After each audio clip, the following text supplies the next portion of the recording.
বাংলাদেশে এখন লেনদেন থেকে কেনাকাটা সবই অনলাইনে। মোবাইল ব্যাংকিং, বিকাশ নগদ, অনলাইন শপিং, বিল পেমেন্ট এসব আমাদের জীবন সহজ করেছে। কিন্তু একই সঙ্গে দাঁড়িয়েছে বিপদও।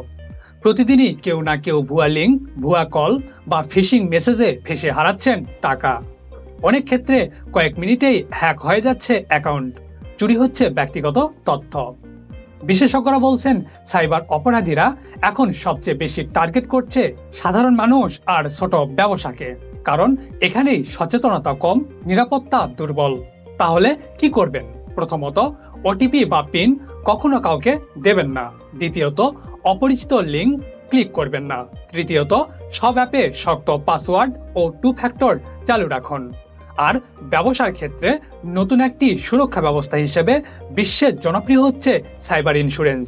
সাইবার হামলায় ক্ষতি হলে যা আর্থিক সহায়তা দিতে পারে, বাংলাদেশেও এর প্রয়োজন বাড়তে পারে।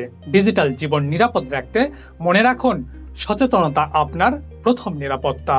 Rajkiran Das, insurance news BD.